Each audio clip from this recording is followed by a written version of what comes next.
xam naa waaw ñu dalal sama waa ji bàyyi alaaji waaw ngeen ma bëgg baab naan ay père naan ay yéegal ko ci kaw père yaa ñëw nangu sama place d'accord ma ak yow ma tardé rek nga ñëw toog sama place. ah déet kooku saa bàyyi la de kooku moom bu ñëwee ci kaw lay toog. revue de presse bi maa ko moom père. d'accord ma non li même samay français dafa wolofe ah El Hadj samay français dafa arabe man professeur arabe la professeur arabe. jaar naa la j'espère que yaa ngi si jàmm. Nabil. waaw j'espère que yaa ngi si jàmm frère. sama gars yàlla wér. ñu ziare bu baax. macha allah tey moom dañuy wàññi say point parce que da nga nekk en retard. waaw tey damaa biddanti gaan bi. élève bu nekk en retard lan la war a wax. bonjour wa rahmatullah. soo digal jaar nañ la frère. bonjour wa rahmatullah. danga ma ne ko élève bu nekk en retard lan la war a def. lan la def. yow Nabi kii dañ koy parkaat yow dëkk bi yëpp di la laajte gaan ngay toog ba heure bi. waaw voilà mu ngoog. mais démb xoolal démb damaa sonnoon tellement damaa yeewu tey si fajar bi nelawaat gisuma nag heure bi wax dëgg yàlla moo doon génn sax mais. dama leen bëgg dégluloo kan mooy Fabien Clan. mooy ki mu doon wax. De Daesh et celle d'un ancien habitant d'Alençon, communiqué sur l'attaque bénie de Paris contre la France croisée. La voix qui revendique les attentats au nom de Daesh est celle d'un ancien habitant d'Alençon, Fabien Klein, et cet homme d'origine réunionnaise âgé de 37 ans. Avance, avance. Et la voix qui chante est celle de Jean-Michel, son frère cadet. Jamais capitulé. Les frères Klein ont grandi ici, boulevard du Champ. Dans les années 80, Fabien était scolarisé à l'école d'Esnos. C'était un élève parmi d'autres, un gamin ordinaire. Il y a des années qu'il est parti. Alors, vous savez, on se rappelle pas trop maintenant. Pour vous dire qu'un enfant qui a 7-8 ans, puis qu'au bout de 20 ans, il va changer de religion et tout, ça fait drôle. À l'adolescence, ils déménagent à La Réunion, où les proches de la famille peinent aujourd'hui à reconnaître les frères qu'ils ont connus. Ils ramenaient toujours les petits avec eux, donc qui nous apprenaient à jouer au basket, faisaient écouter du rap, m'a fait découvrir Michael Jackson, enfin truc simple de la vie courante ou quoi que ce soit. Aujourd'hui, je suis à milieu de savoir qu'est-ce qui a pu se passer pour que ça devienne ce qu'ils sont, en tout cas à aujourd'hui. C'est dans les années 2000 que Fabien Klein se rapproche de la mouvance salafiste alors qu'il réside à Toulouse. En 2009, il est condamné à 5 ans de prison pour avoir participé à l'acheminement de combattants en Irak. À sa sortie de prison en 2012, Fabien Klein revient habiter à Alençon, dans le quartier de Persaigne. Tout le monde ici, ils sont... Bon, li si des ay témoignages de voisins là yooyu jarul ma koy teg mais pour pas que aussi ñu restreindre compte bi mais li gën a am solo fii mooy waa ji Fabien Clan bi ma doon wax démb ci d'ailleurs moo nekkaat ci dossier wu tay bi en réalité moom ak Mohamed Merah les frères Merah la Mohamed ak keneen ki xamature Mohamed Merah laa ci gën a xam ay gaañ lañu woon ñoom ay xarit lañu woon Mohamed Merah ñëpp xam nañu moom la ñu moom moo doon jàmbaarloog waa GIGN France ñuy tiré wante pendant plusieurs minutes bu amee assaut yu mel noonu mu am ay tirs soutenus de plusieurs minutes ça veut dire que waaju ñi jëflanteel du ko ndaw ça veut dire que waaju il est armé jusqu'aux dents Mohamed Merah dañ ko mujjee rey moom kooku ku bon la woon kooku dafa fekk ay militaire taxaw seen base militaire u Toulouse mu ñëw rey leen xam amul nu muy bouger amul scooter mu dem suñu site internet boobu nga xam ne ñun ñëpp bu ñu utiliser dara ba soxlaatuñ ko foofu lañ koy jaayee muy le Bon Coin mu dem si le Bon Coin bind T-Max gis ay gars yu jaay T-Max mu xool bu ko ci neex joxe rendez-vous ak gayan boobu gayan bi jox ko rendez-vous ci parking mu ñëw rey waa ji dem jël scooter bi voilà donc kooku mooy si scooter boobu nag lay utiliser après di rey ñëpp waaw kooku mooy Mohamed Merah waa ji moom attentat yi ba mu amee frère am dafa génnee genre musique rap moom muy wax ni dëkku kuufur yooyu noonu dëkku kaafirun yooyu noonu muy France baax na ci ñoom ñun ñoo ko def ñun Daesh man maay la voix de Daesh en fait waxul en fait moom dafa bokk ci ñi nga xam ne ñoo organiser kii bi waaye si filière Daesh la bokk moom si Daesh la bokk moo tax ñu mu doon wax moom mooy la voix de Daesh kooku mooy xaritu Ismaïla Diallo c'est très grave jarul fermer commentaire yi boo leen ko faire tëjee live bi day wàcc parce que faut que mu am interaction si live bi dans les commentaires juste tapoter si Nabi jarul ngeen di tapoter si kii bi donc tey en fait dañu ñëw di affirmer justement ñoom lu ñu bind démb waa Libération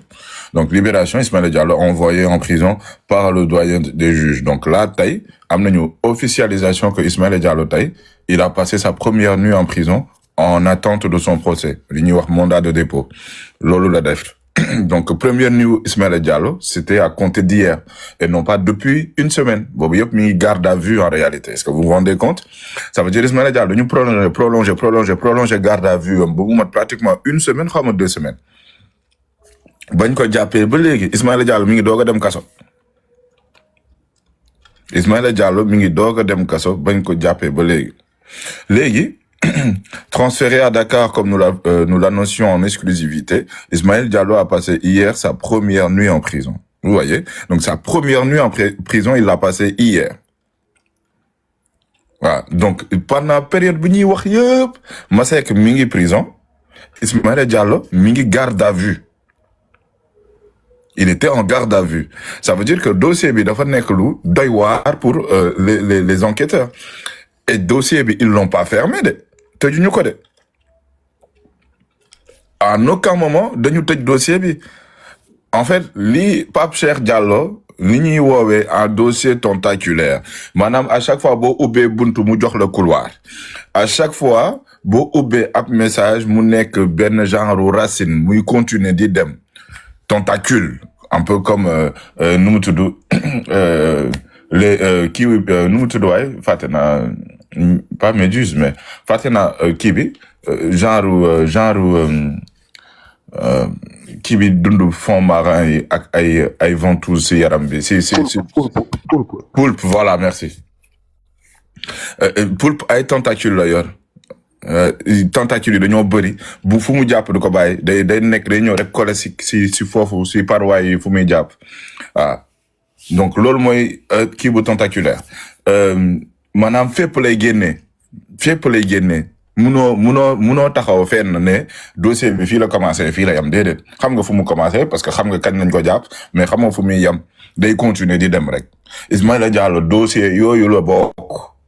moom dossier am loolu la en fait l'affaire Masseck Sarr doit être l'affaire Ismaïla Diallo xam ngeen lu tax ñu tuddee ko l'affaire Masseck Sarr pour la simple et bonne raison Masseck Sarr la ñu njëkk jàpp mais en réalité Ismaïla Diallo moo war a nekk le cœur de l'affaire on doit parler de l'affaire Ismaïla Diallo et non pas l'affaire Masseck Sarr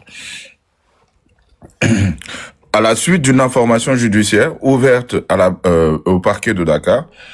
Ismaïla Diallo a été inculpé puis placé sous mandat de dépôt hier par le doyen des juges ba ñu woowee justement parquet bi wax leen ni mbir mi maanaam lu doy waar la ñun attanuñu ko si lañ ko inculpé ba pare yóbbu ko jëli ko def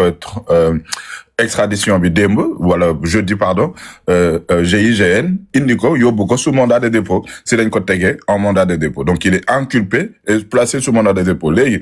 lan lañ koy toppee finalement il est visé pour des faits graves dañ koy toppee ci ay mbir yu doy waar ñu ngi koy waaj a juger ci affaire yu doy waar association de malfaiteurs en lien à une organisation terreau, entente en vue de commettre un ou des actes terreau, participation à un groupe armé en vue de commettre un ou des actes terreau et apologie du terreau. Lii la ñuy toppee Ismaïla Diallo. Maanaam ab kuréel bu manko pour def lu bon association de malfaiteurs booloo ak beneen kuréel boo xam ne ay terreau lañu ñu d'accord ñu manko bëgg def wala di waaj a def ay mbiru terreau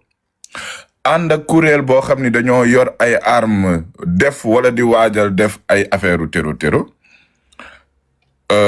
ba pare di sàggal di màggal mbirum terro lii lañu toppee Ismaïla Diallo. Donc affaire yi nekkatul ay injures sur la place publique et cetera loolu c'est quelque chose de bénin dans l'histoire moom maanaam léegi sax dootuñu ko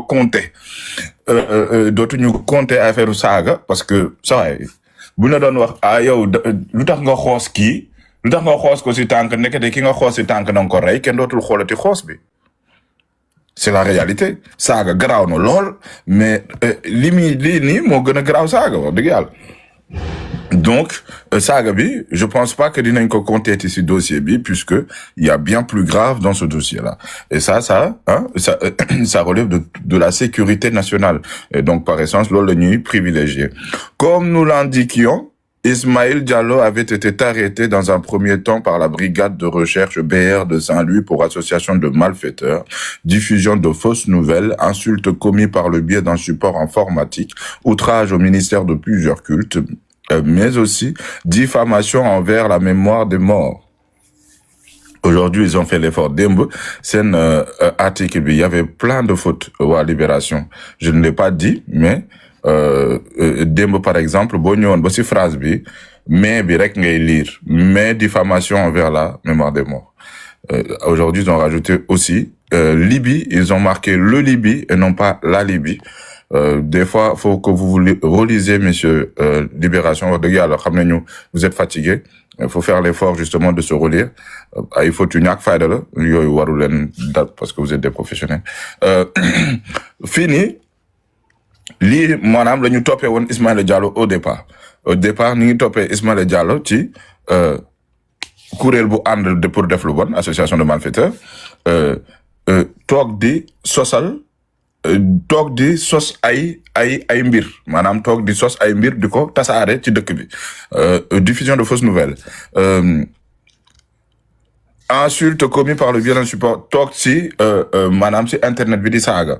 di toog ci internet bi di saaga ŋàññ xas ay kilifa diine ba pare aussi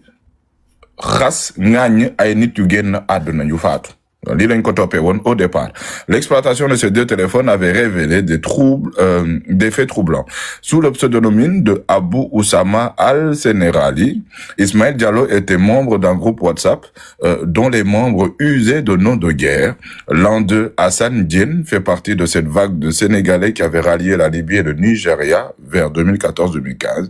Il avait été tué dans les combats. Ba ñu defee enquête ils ont retrouvé sur benn téléphone Ismaïla Diallo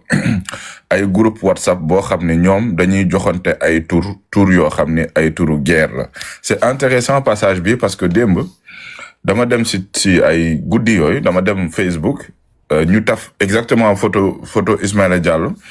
indi passage bi nii ci beneen article démb bi benn waay xam naa waa Ahlus Sunna la bind ni yéen de da ngeen reetaanlu génn leen ci caaxaan yi ay nom de guerre mooy lan man sama doom wax tudd Soumaïla la tudd man Abou Soumaïla lañ may woowee du sama nom de guerre baayu Soumaïla mu ne kon kii dafa am sûrement benn doomam bu tudd Oussama moo tax ñu koy woowee baayu Oussama bu Sénégal waaye loolu dara nekku ci après mu joxe dama ko waroon screenshot mu joxe 3 li mu bind nag daa bëri woon mu joxe 3 types de wahhabia 3 types de Ahlus Sunna mu ne Ahlus Sunna am na ñoo xam ne dañu bëgg am état islamique jusqu'à ñu dem mu jaral leen ñu dem jëlee ay jaasi wala boog ay fetal am ñoo xam ni ñoom dañoo ne d'accord nañu ak nguur gi nekk en place amuñu problème ak ñoom mun nañu dund ak ñoom am na ñoo xam ne nag dañuy gis ni mënuñu dund foofu noonu donc dañuy gàddaay dem feneen kon Assane Diène mi moom xam naa ko ku baax la woon wallahi nazim lii la waa ji wax j'aurais dû screenshot mu ne Assane Diène ku baax la woon xam naa ko waaju yaru la woon du woon siggi xool nit ba mu xoolee ba xool gis ni munul dund fii Sénégal dafa génn dem dëkk boobu ñuy wax Libye nee nañu rey nañ ko waaye ñoom dañoo soxor dañoo bon mais Libye bu mu fa nekkee parce que foofu dafa am émirul muslim émirul xawma islam moo fa nekk mu ne kon Assane Diène du ko bon voilà en fait gis nga je vais vous dire une chose France nan lay demee France boo nekkee di défendre ab téro ci ay commentaires ci ay vidéo YouTube barki yàlla dañ lay jël si man xawma la moo tax Sénégal ñun suñu gars yi farataaluñu nekk ci internet bi di xool commentaires yi ñii di bind ci commentaires yi ils sont en train de s'exposer de Mystique dinaa ko xoolaat pour jéem ko récupérer mais wax dëgg yàlla waa ji il était très dangereux ba mu waxee xam naa ba pare y a plein de gens qui ont liké son post hein. C'est-à-dire que man instant boobu sonn naa quoi lire naa ko je pense même pas jeexal naa kii bi après xaw ma dama jot appel ou dama sànni téléphone bi nelaw mais lu gudd la woon je vais essayer de retrouver le post inchallah léegi donc Assane Diène Abou Oussama Al Sénérali moom la Ismaël Diallo tuddee boppam ci groupe WhatsApp yi donc tour ñooñu ñëpp nekk ci groupe boobu noonu dañoo am ay tour yoo xam ni moom lañ leen di woowee di ñuy wax va-t-en guerre tour yi nga xam ni booy dem guerre moom ngay am donc fait partie donc Assane Diène Assane Diène fait partie de cette vague de Sénégalais qui avait rallié la Libye et le Nigeria vers 2014-2015 foofu lañ ko rey maanaam bokk na ci ndawu Sénégal yi nga xam ne dañoo demoon Libye ak Nigeria pour def jihad guerre sainte fa lañ ko rey. Plus grave encore, les enquêteurs sont remontés à des échanges soutenus entre Ismaël Diallo et le ressortissant français Fabien Clan, surnommé la voix de Daesh. Ce dernier avait revendiqué, depuis la Syrie, les attaques meurtrières ayant touché Paris en 2015. Il est présumé mort dans des bombardements. Sama gars, xawma ñun ban magie lañu jaaree di wax ay kataba ba ay waxu bombardement au Syrie. Je sais pas si vous vous rendez compte hein. Je sais pas si vous vous rendez compte. Xawma par quelle magie la ñu jógee ci ay sëriñ bee ko bind sëriñ bi bindu bi sëriñ bi daa juum sëriñ bi juumul ah Syrie bombardement de lii yëpp benn waay moo tax muy Ismaïla Diallo damaa bëgg ngeen déglu Ismaïla Diallo lu muy wax fii. beneen bi pour war leen ni yow amoo xel amoo fit déjà tapet gi nga nekk tapet nëbbatu ci gannaaw benn numéro malien alors que yaa ngi fii Sénégal yow ki ngay waxanteel du c'est pas un idiot yow da nga fàttali ni man ci administration sénégalaise lay liggéey ah yow mënoo am sax fitu yow man koo xam ne yow mi ngi wër fu mu dee ci yoonu yàlla ngay menacé di saaga affaire tapet yi du ma dem gendarmerie du ma dem fenn man nee naa la dafa am loo xam ne sama yaram daf ko laaj aj naa màkk def naa lépp lenn laa defagul muy xeex ci yoonu bu yàlla solo la bëtu instant bi sax Louga googu ngay wax nekkuma Louga man maa ngi Saint-Louis maa ngi fi au moins pour 20 jours Ndar wax naa la fi ma dëkk jox naa leen sama adresse bu yàgg ba tey ndax seen tapet ak seen bokkot vous n'avez pas la force amu leen fitu jàkkaarloog nit ñi man maa ngi leen di xaar te bu ngeen boo moytuwul yow avant yéen ngeen di jóg di ñëw ci ñun ñooy jóg fekk leen fa ngeen nekk parce que tu es à Dakar xam naa fi nga nekk sa voix bi nga masqué génnewu la ci parce que xam naa ci tu es yéen ñun li ñu xam ci ay information yéen xam leen ko menacé wu ngeen fi nit ñi naan da ngeen di taal ay jàkka yéen xam ngeen jàkka yi mbokk yi fi ñu nekk ak lépp mbokk yi am ngeen di daj laloo naxaar pourquoi vous n'agissez pas. dégg ngeen man sama yaram dafa am lu muy laaj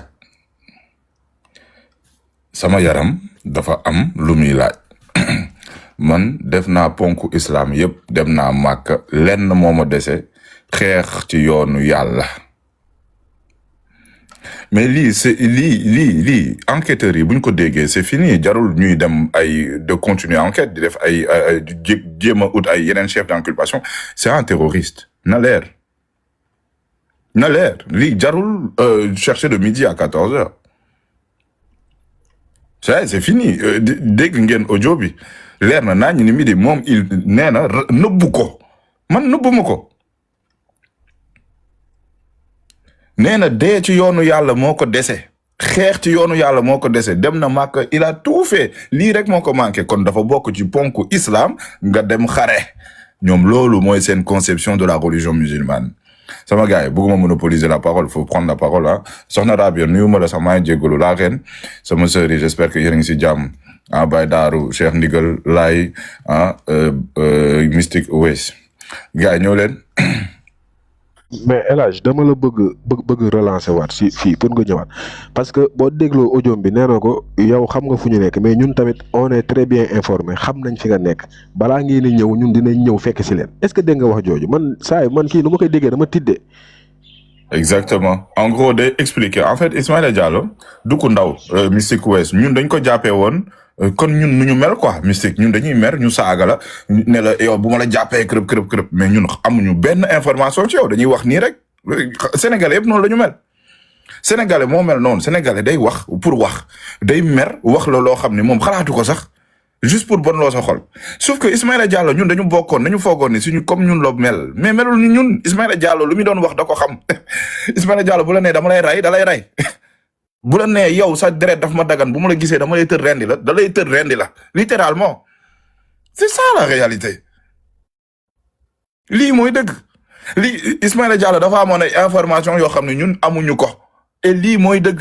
Ismaïla Diallo da doon wax ak ay nit yoo xam ni sa waay bu ñuy xool liste rouge Interpol dañuy gis seeni kanam gis ngeen je vais vous dire une chose bu fekkoon jàpp ñu Ismaïla Diallo pour affaire d'insulte un jour ou l'autre dinañ ko afficher ci aéroport yi un jour ou l'autre dina bokk ci ñi ñuy afficher ci commissariat yi ça c'est une certitude parce que ñi mu doon waxal tôt ou tard son nom allait remonter loolu mënul ne et d'autant plus même bu fekkee ni c'est un agent dormant quoi qu'il arrive benn instant il va s'armer pour dem dégg ngeen wax ji lu tax demul pour la simple et bonne raison dafa am obligation de rester sur le territoire sénégalais loolu moo tax Ismaïla Diallo demul mais bu amul woon obligation boobu puisque quand il a été condamné dañ ko sommé mu toog ci biir dëkk bi bu mu génn en 2014 loolu moo tax Ismaïla Diallo mënul voyager mais en réalité bu fekkoon ne amul loolu day génn dëkk bi dem xare léegi nag à la place moom muy dem il recrutait des gens sur place il recrutait des jeunes sur place bu la recruter teg la ci yoon di wax ak yow ah nga jàppee ko sa papa bu baax fekk sànq na la waaw akbar non mais c'est grave c'est incroyable lii man mënuma ko comprendre quoi en fait sànq li ma leen wax maanaam ñi ngi taxaw di wax ak benn gain boo xam ni moom il est prêt à tout pour nous éradiquer pour nous éliminer sur la surface de la terre ñun boobu ba léegi ñu ngi wax ak koo xam ne moom il est prêt dafa am ay certitude dans sa tête kooku moo waral bu taxawee ne la yow danga maa xamul barki yàlla xamoo ko billahi il avait raison on le connaissait pas on savait pas qui c'était on savait pas avec qui on parlait waa ji bu taxawee di wax ay nonsense naan bés bu ñu amoon lii ba ma dugg Touba parce que du ko gëm dans sa tête c'est ça dans sa tête tôt ou tard Ahlu Sunna wal Jamaa vont s'armer dinañu song Touba et bu boobaa c'est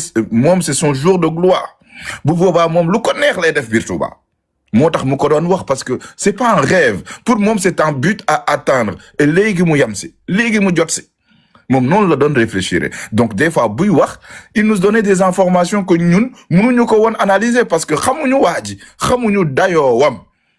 waa ji day waxtaan ak koo xam ne attentat day am ëllëg si le lendemain mu taal vidéo di wëy frère am di wëy François Clan moom Fabien Clan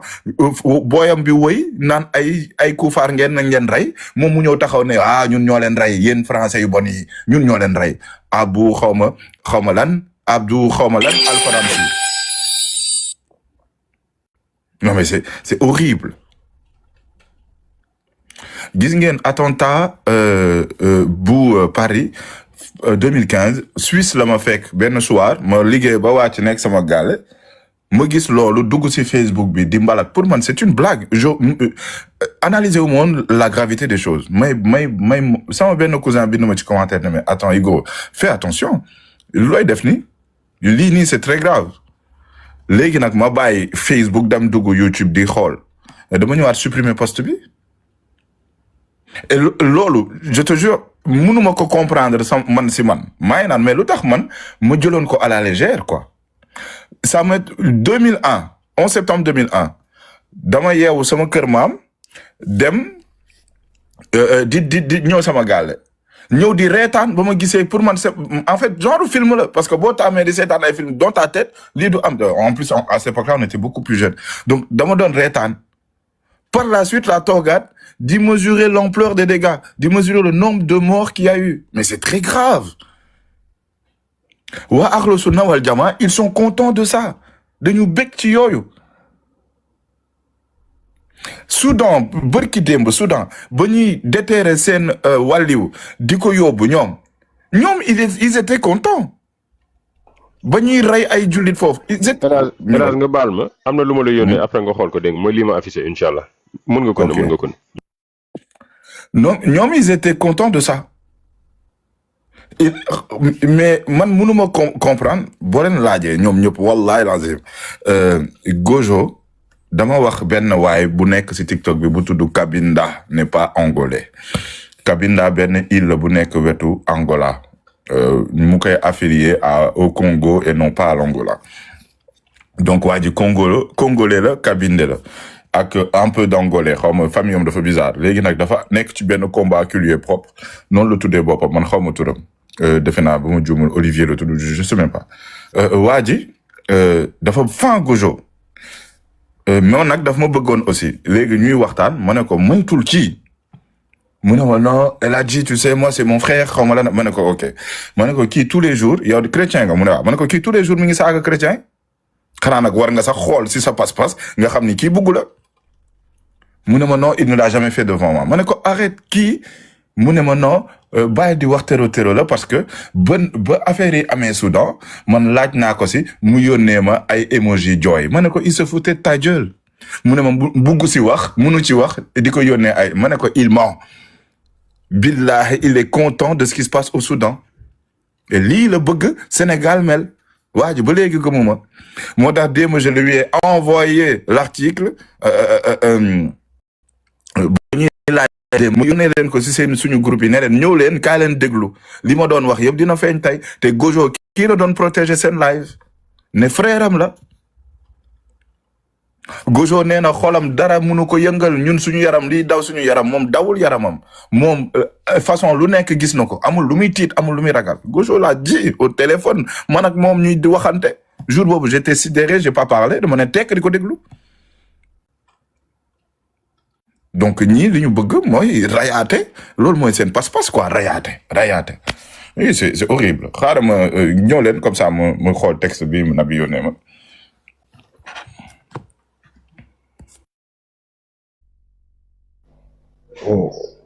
gaa suñu baay bi baay jant wala Nabi bu amee lu mu si relancer mais gis ngeen lu Elhadj jot a développé maanaam gars yi ampleur bi saa yi du caaxaan lii du ay foo du ay lël boo gisee logique am gis nga fu mu commencé maanaam ñoo ngi la naan ñoo ngi doon commencé si sëriñ si naan sëriñ si lii sëriñ si laa dem départ dellu ba Elhadj ñëwal continuel ñëw nga continuel nga liiral leen lii parce que lii dafa am important lii nii Nabi dafa am importance. ok donc poste la defe naa ok Abdourahmane Mendy moo dëkkoon Parcelles son vrai nom c'est Antoine Mendy par la suite il s'est converti en islam wahhabiste wahhabiste yi def ko lavage de cerveau mu dem Syrie malheureusement il a été tué là-bas Hassan Ibn Ali Mboub wahhabiya yi kuñ tuubal yàq la Hassan Mame Modou Niass sama voisin la woon mu nekkoon peintre dooméram yi ñoo ko yàq dugal ko ci terrorisme baaxuñu voilà c'est grave te yàlla yàq nañ doomu jàmbur ni quoi ba rey nañ ko léegi yàlla nañ yàlla musal si wahhabiya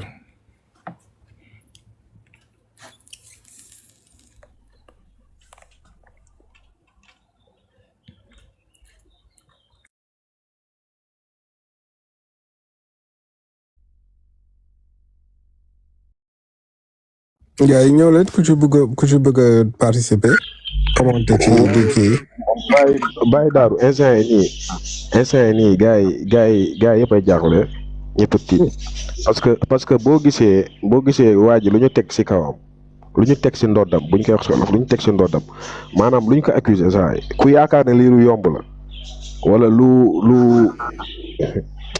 maanaam doy waar la lu yéeme la maanaam ñoom dañoo gëm ne jihaad dafa am te ñu yonent bi sallallahu alayhi wasallam moo ngi ñuy jàngal ne ba xare Uhud jeexee mu ne jóge nañ ci jihaadu asxar ñoo ngi dem ci jihaad akbar ñu ne ko yonent bi ban mooy jihaad bu mag bi mu ne ñu mooy jihaadu nafs maanaam fexe nu ñu reyee suñu ego gën a mun soppeeku ci jaamu yàlla mais ñële dañoo ñëw indi maanaam jihaad pur et dur bi maanaam sens littéral bi xam nga comme bu saxaaba yi doon def te boobu sax dafa amoon cause boo xam ne moo taxoon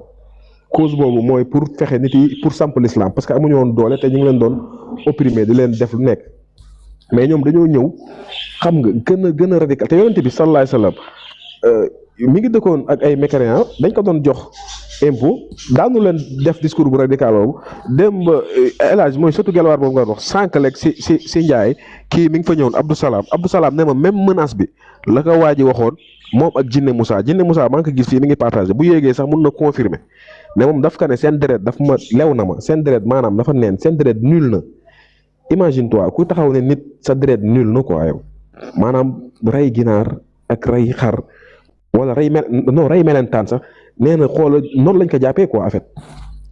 gars yi maanaam endoctrinement yu sadik yi nga xam ne lañ am te booy seet leeg seen charxu sunna imam Barbaxaari yi boobu loolu leen di jàngal boo ñëwaatee seen téere docteur bi tax diisul asxaas fil fikri suufi maanaam idéologie boobu la ñuy jàngale maanaam ku la xas ba def yéeféer yow yow amatoo njëriñ ci kawam comme que yow yéeféer nga mécréant nga amatoo benn njëriñ amatoo benn utilité kooku noonu luy sa atteek moom xam nga na ñëw gëm li nga gëm wala nga rey ko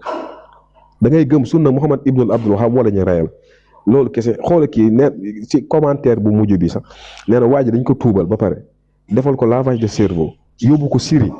ne ko yow da nga war dee si yoonu yàlla quoi non deewal dañuy jël aay yu wax si jihaad ne la non da ngay dee si yoonu yàlla xam nga ku dee si yoonu yàlla jihaad allahu akbar yooyu la ñuy gëm xam nga guddal su sikkim xam nga sa El Hadj sa sàng bëggoon na loolu parenthèse bëggoon naa la laaj ndax waa ji dañoo wat sikkim moom ndax bu watee sikkim moom dafa génn si lislaam wala xam nga di la yarloo sikkim di la nga wax ñu naan la subhanallah comme ni ñu koy waxee axii lii axii laa xam nga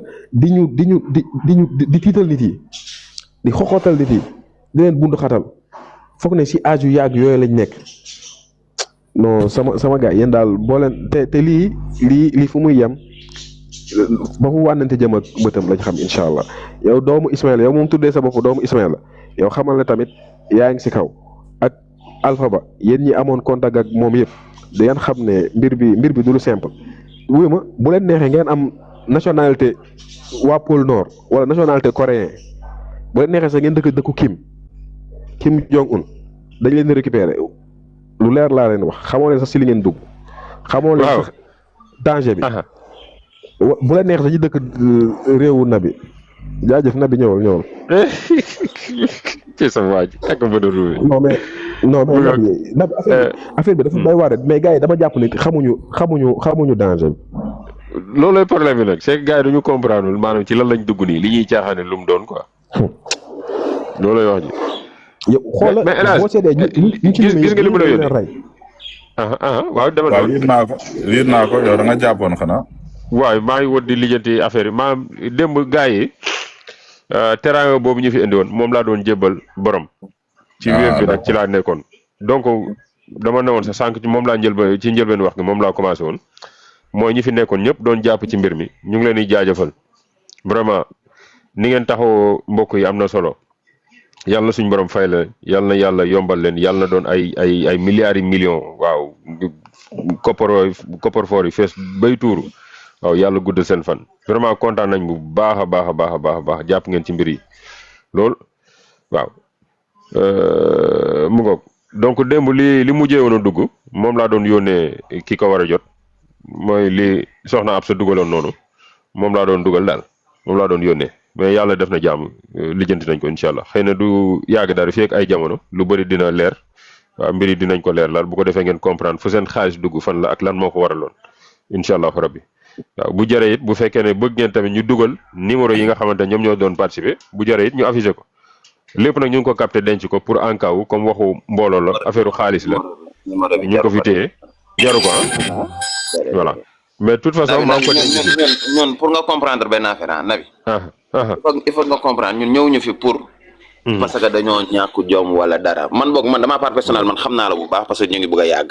mais yenn gars yi fii ñëw